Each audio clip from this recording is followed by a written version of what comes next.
Škola fudbala jagodinskog superligaša je jedna od najistaknutijih u Srbiji i Jagodina se ponosi svojim mlađim selekcijama. Rukovodstvo kluba i stručni štab, na čelu sa Mladenom Dodićem, odlučili su da i na tekućim pripremama u Sloveniji pruže priliku fudbalerima omladinske i kadetske ekipe.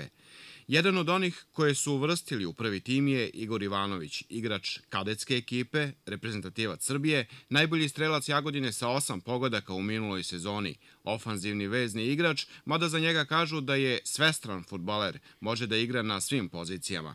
Pozvali smo ga telefonom i evo šta on kaže o sebi, karijeri i pripremama. Počeo sam da se bavim od svoje 6. godine, prošao sam sve selekcije od omladinske škole.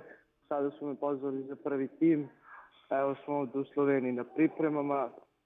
Ja se dobro snalazim, uslovi su odlični, treninzi, sve je super. Kakvu su ti podršku pružili stariji igrači?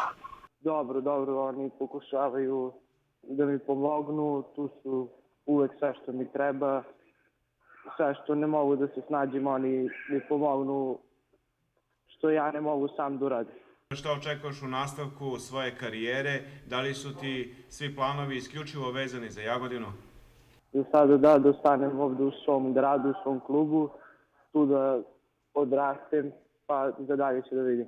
Pored Igora Ivanovića, na pripremama sa prvim timom u Sloveniji su još trojice igrača mlađih selekcija: Miladin Vujošević, Nikola Marinković i Mladen Stojicev.